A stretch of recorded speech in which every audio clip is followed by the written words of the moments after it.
Traveling to Volskaya Industries. Okay, Defend Tivcon says, objective hi, I'm A. on a 2.7k team, and I was wondering if I could get one of the games reviewed. Oh, right. Scrim mode, it's going to start immediately. Playing Double Bubble, fairly close map. Okay.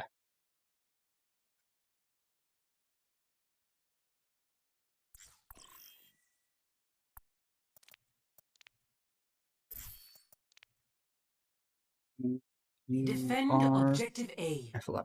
Okay.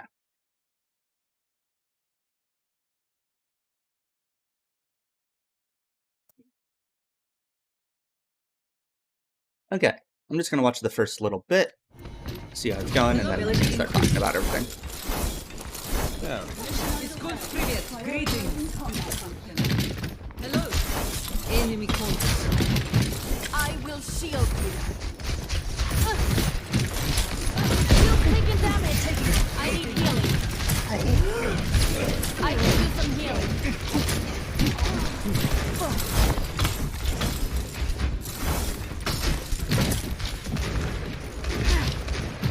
My barrier's about to go.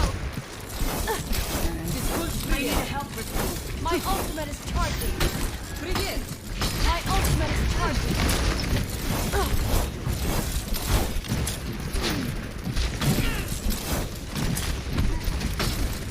You'll take it in.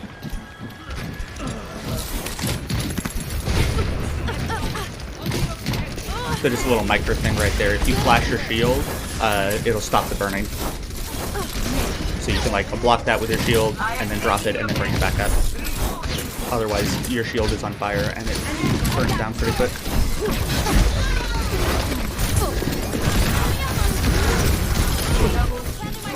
Dang.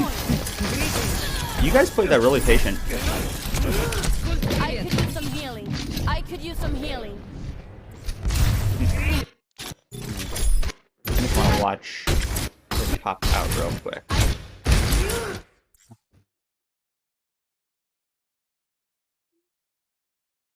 Let's bird's eye view this. Your VOD's also double bubble 2.7 on Volskaya. Amazing. Okay.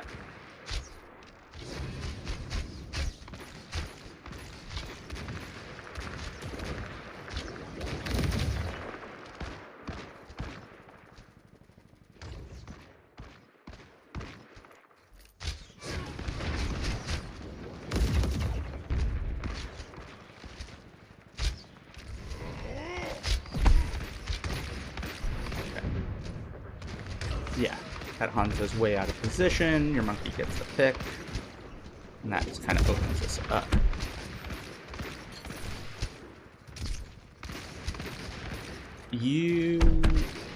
I mean, it's kind of fine, but you're split a little bit too far from your Ana.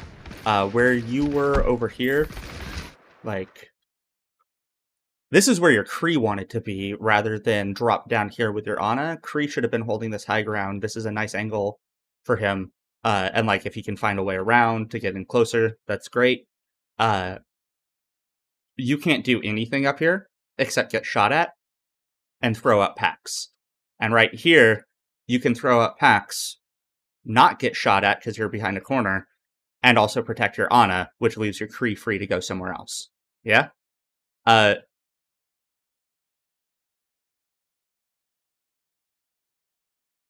I want to watch a little bit more, because, like, you guys did play this very slow and very careful, which is nice. Double Bubble plays a lot slower than people think.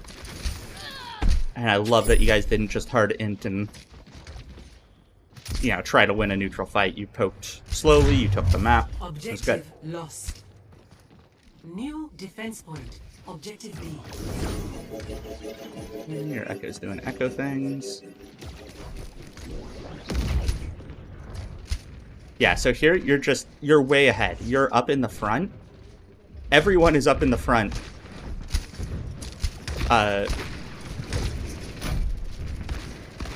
So this is... Double Bubble is kind of more of a backline sort of thing. Do you mind if you play some games and change to your VOD? No, go for it. Basically, so the jobs on this team. Monkey is looking to soft dive to build ult, build charge for Zarya, and build ult for Ana. So, like, you're not necessarily hard committing, although you did get that great pick on the Hanzo. That was just like a pick of opportunity. You were doing a good job not hard committing. It looked like you guys were doing not the best job with your bubble management between the two of you. In an ideal world, Monkey jumps in with Zarya bubble because the Zarya bubble will block CC, crowd control effects that might mess the Monkey up. And then Monkey follows up with their bubble to try to buy time for their leap to come in so they can get out. Or, you know, they drop whatever. And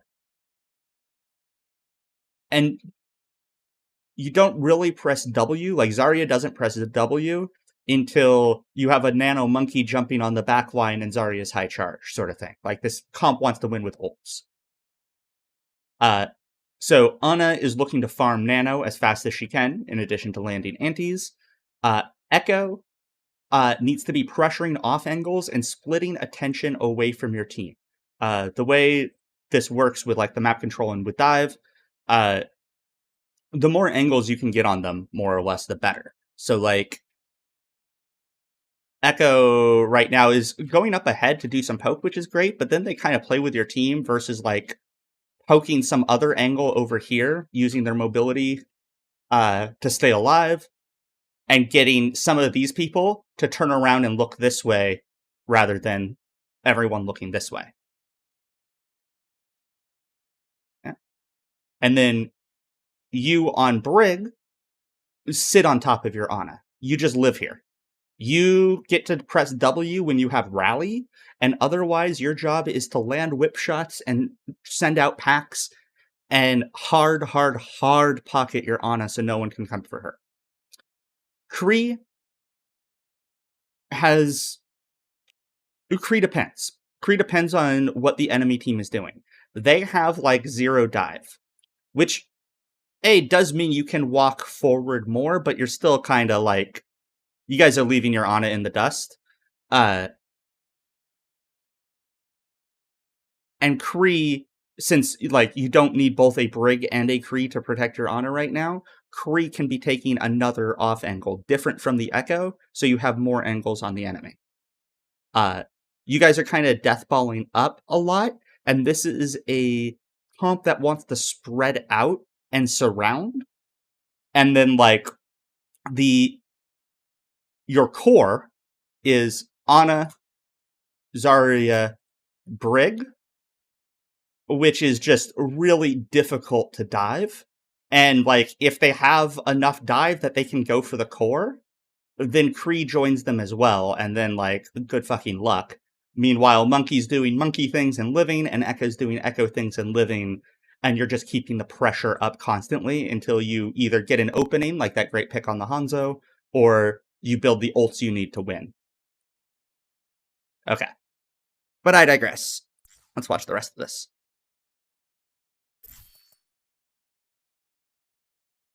Which is very evil, didn't notify me about you streaming. Oh no!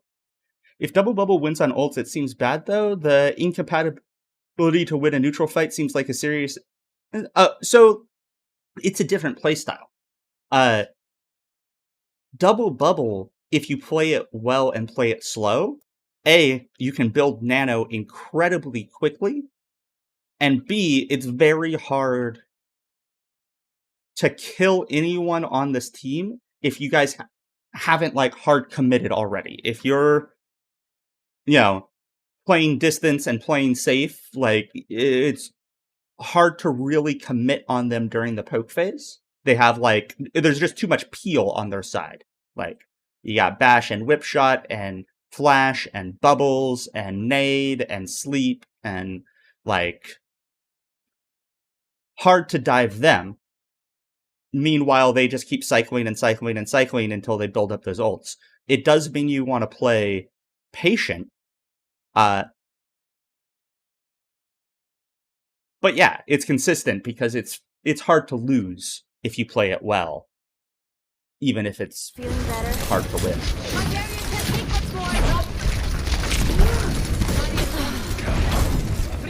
Yeah, and it's not that Double Bubble can't win a neutral fight, it's just that it's really hard. My ultimate is charged. Okay, Monkey's off on his own. Jag fixar dig.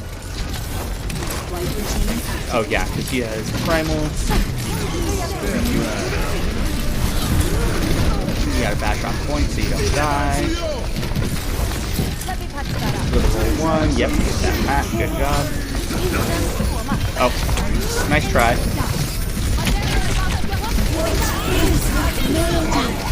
So,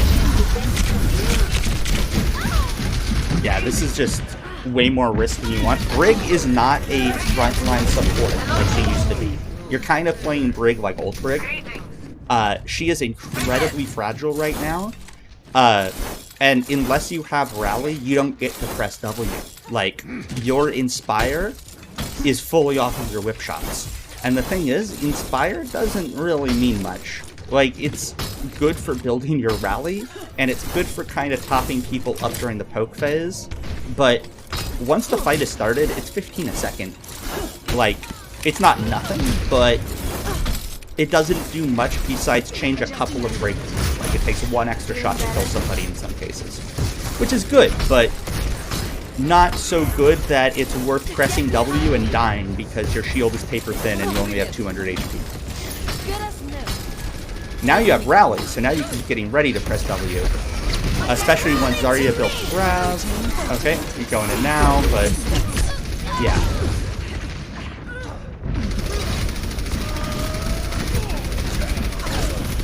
So, see how much trouble you're having walking forward into the double shield?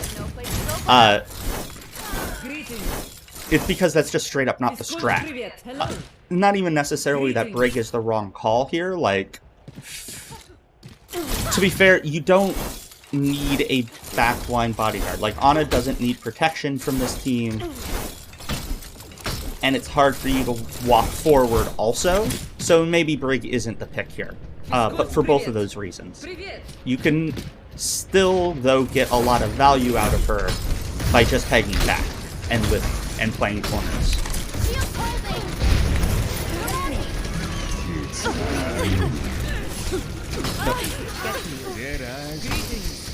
Yeah, so try to be behind your Ana.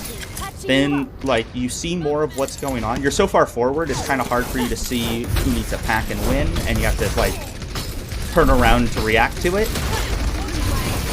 Nice shield. Good, good, good. Good shield. You could have bashed across to where your Zarya was, and that's actually a really good spot to be. This high ground is such a powerful position for Brig, especially on defense, but like, if you can take it during the attack, not only are you denying the space for the enemy if they try to take it, but like, look at this, you can doink your whip shots on anyone, you're super safe, you can come over here, you can even maybe get a whip shot off the map if you're cheeky, pack anyone you want, and again, you're safe. Like, this is the spot. This gives you so many more options than where you drop down here, and it's so much safer than being in the middle of the point right here. Point is where people go to die. I know you think Brig, Brawl Hero, I want to walk in and brawl, but she's not actually a Brawl Hero anymore. She only gets to be a Brawl Hero when she has Rally going.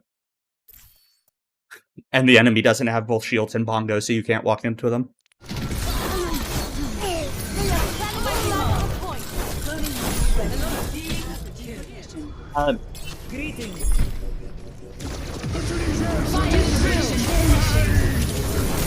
Your team, pretty much everyone, wants to be playing very sneaky.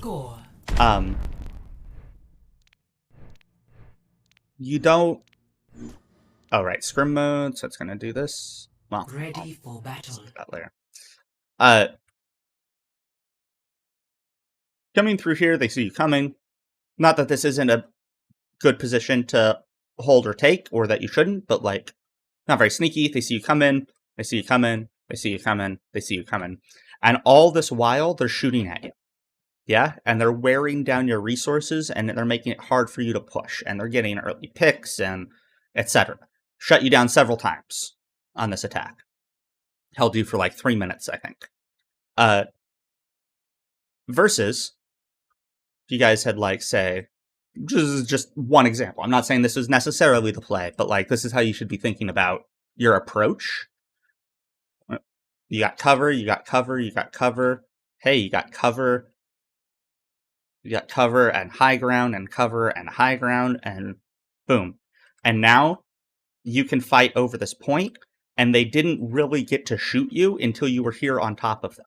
And now you pop rally, and you drop on top of that bongo behind the shields and break it and just swing through them while, you know, your team, more people drop from here, and other people, you know, drop from here and push from this corner. Maybe your Echo or your Kree goes on a flank and takes this bridge.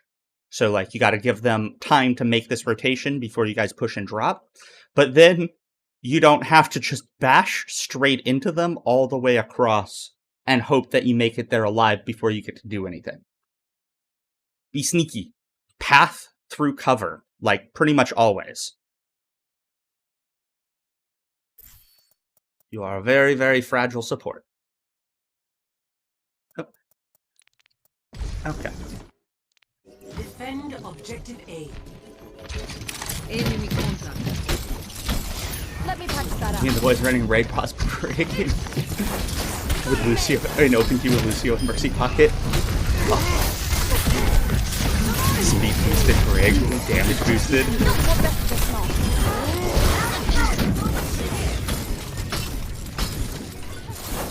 Oh man, My when ultimate is charging. Brig had the extra 50 armor, or HP, whichever it was, and did more Inspire healing for her team, Mercy pocketed Brig, not like an ideal strat, but it could be really, really strong. Like, she became extra impossible to kill. And swinging for like 50 when she's damage boosted, having a little less. Oh, tack that, tack that. Yep. What best of this now?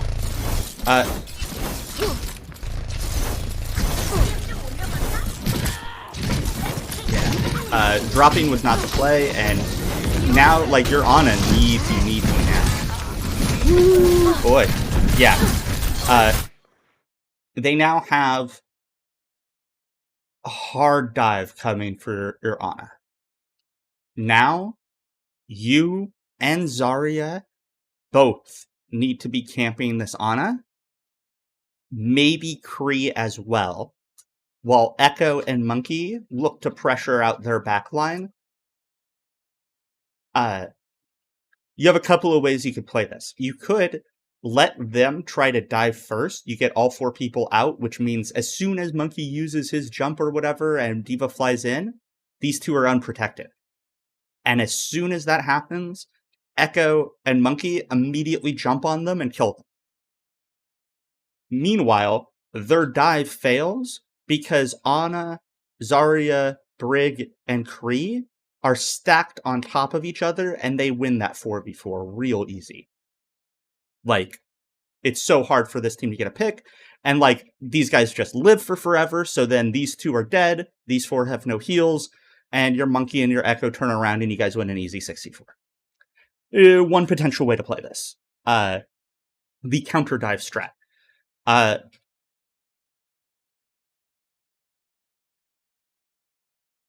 Either way, like, you do your Ana protection number 1, Zarya's number 2, and Kree is number 3.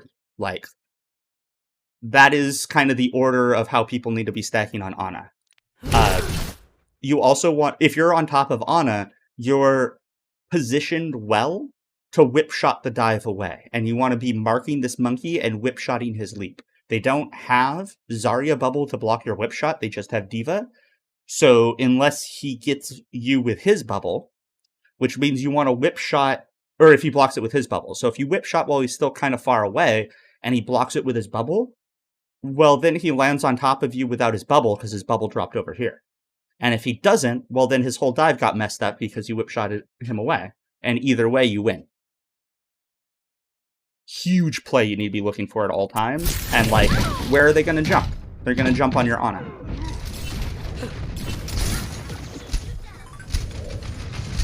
Maybe your Echo if they can isolate her, but, like, that's on your Echo to play careful. So so that can't happen. Привет. Hello. Физкульт, привет. Привет. Greetings. So here you want to be rotating to the high ground, that position directly above you that I already talked about and why it's so strong. Especially since, where's your Ana? I bet you she's up here. Oh, hey. She's playing the Ana spot. I actually don't necessarily like here. This is pretty ballsy. Maybe your Ana's cracked. This is very aggressive. And it, like, you're flankable. You have the mini down here, but, like, you don't really have great escape options versus playing this side of the bridge or playing, like, right here. You play right here, you get a lot of those same options, you still get cover, and then you can rotate to here and be super safe while controlling the point. And then if Brig is here, like, you can still pack your Ana from here, so it's fine. This is actually a really strong place to whip shot the dive away from. Like, look where they're coming from. Unless they rotate all the way around this side, which, if they do, that takes so long it gives you time to just move over. Yeah? Low ground, not the place.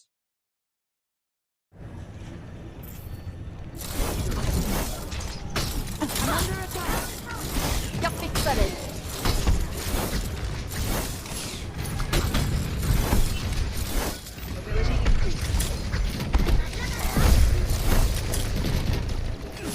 Så gott som nu.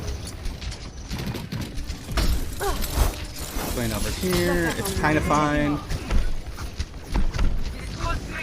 Yeah, you're playing back with your Ana. I like that. I still think that other side would be a little bit better. Like, it's a little bit safer, gives you some more options. Dang. That almost looked... I'm not sure if that was bad luck or if that was a trigger. They were watching for the whip shot and then he leaps.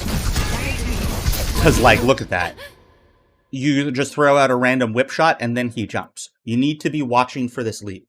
Whether or not you're tracking ults, like, you should be. It's Brig's job in particular in a team environment as the main support to be tracking ultimates. Friendly reminder, main supports are Lucio, Brig, Mercy, Moira. Anyway, it is your job to whip shot the dive away. Like, full stop. That is one of your jobs, is to do that. So if they're walking in, you know they're about to jump, they are looking for a leap, you have to hold your whip shot and wait for it. If they're sitting there waiting for the trigger, and they don't get it, then you guys just get to spam them down more before they eventually go and you mess it up anyway. So, like, it's great. Hold it.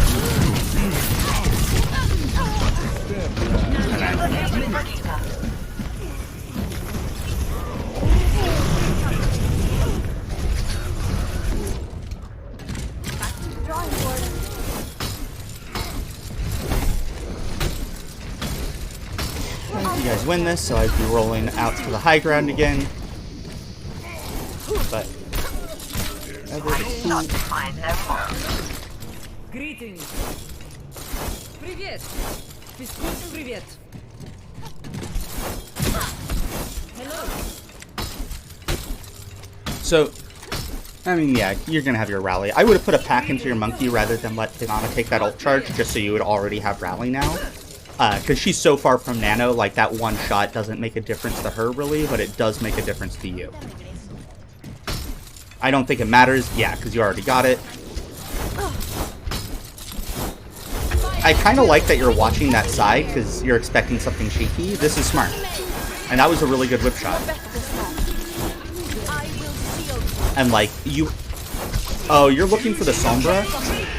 The swinging is great. The random whip shots aren't, because you need those. We already talked about why. But, real quick though, I want to point out something else really great about this position. Where was it? Let's find that whip shot. Oh, here it is. So, the way Inspire works, in case you didn't know, is it is a cast and not a channel. So, what that means is, anyone who is in your LOS when your little doink landed, which, hey, is your Monkey, your Kree, your Zarya, and your Ana, they all got Inspire healing. Because they were in your LOS. Now, they have 6 seconds of healing, whether or not they leave your LOS. Like, you leave, they still have their heals. It's applied. If this Kree hadn't rolled yet, for example, and like he was still behind the wall, he would not get your Inspire even if you entered his LOS immediately after you hit, because it just casts the one time, and then it's applied, yeah? So yeah, you just got everyone except your Echo, who's off on kind of a nasty off angle here. This is rad. Good job, Echo. It was good. It was really good. When you are positioning off angle like this, you need to make sure that your team is still in your LOS, so they'll get your Inspire when you end the whip shot.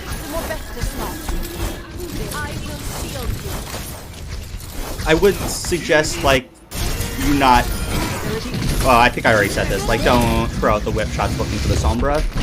Like, maybe you get lucky, but your whip shots worth more than that hope of luck. This was a fine time to drop and press W. That was like cleanup. That is when you get to W and brawl. Adjusting angle of attack. Next fight. Oh, hey, Tramer. Oh shit, guess you found it. Yeah, I finally figured it out. Yes and no. I didn't actually do anything about it. It was a good reminder, but I didn't then follow up on it.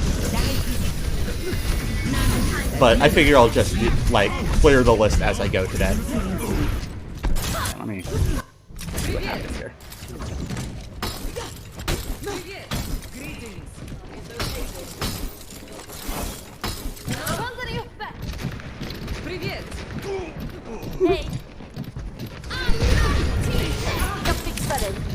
So yeah, I now officially have 2 VIPs. So that was a good attempt. Again though, so you died here though because to go for that whip shot, you had to peek the entire enemy team. You're here and you hit the whip shot, you don't.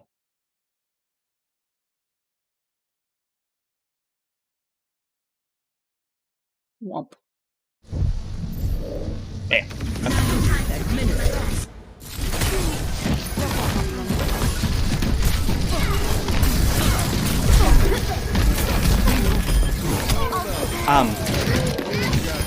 Another thing about your bash, like, it hasn't come up too much because you're playing backline a lot like you should be, but don't just use your bash randomly when you're fighting whoever. Use it to cancel things that it can cancel. Don't think of it like a stun, think of it like a cancel. And so, like, there's ultimates you can cancel, obvi, but a really big one would be when their monkey jumps on top of you guys. You hold your bash for when he tries to leap away, and you bash the leap away, so he drops right there, and your team can kill him. He loses his escape. When D.Va jumps on somebody, hold your bash until the micro missiles come out and cancel the micro missiles, and then she probably doesn't get the kill because that's just kind of required for the burst combo. Yeah.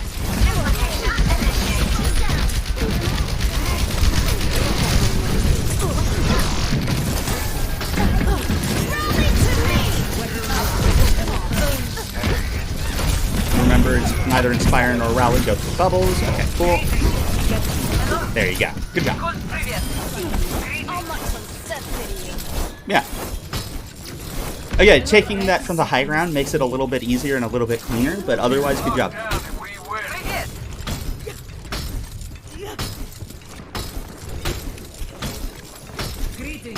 I've got you covered. Moving up. How am I feeling today? Pretty good. I did not get as much sleep as I would have liked. But for reasons I'm kind of okay with, I keep staying up way too late playing Witcher 3. I've been really enjoying it. But then I woke up, like, way earlier than I needed to for no goddamn reason. But otherwise, I'm doing pretty great. Gearing up for the big move, which I'm pretty stoked about, actually. Fire at will. Okay, yeah. Victory. Honestly, it's good. Like, you're playing Brig very well. Try it. So the difference between the Brig that you're playing right now and a Brig in Diamond, like 500 SR up, is the Brig in Diamond is always on high grounds and corners and is just always, always, always safe. If you watched like top 500 Brigs, they are never dead ever. Just ever. They are always alive somehow, even if it means they don't really get to do much for a long ass time. Like if it means they can live long enough to throw out another pack, packs are where your real healing comes from. Like, you'll get a bigger number from the AoE, but it's way less impactful healing than packing somebody. So yeah, don't tunnel too much on getting your Inspire up and worry more about landing the whip shots. And then what sets Briggs apart above that is 100% their game sense, their intelligence, like their ability to predict what the enemy is going to do so they can shut down their fun. Brig is all about shutting down enemy plans, shutting down their dives, shutting down whatever the hell it is they're trying to do. So get inside their heads. Think about how those heroes want to play. Observe how the team is actually playing and what they're like, how they're approaching. Is somebody taking the same flank every time?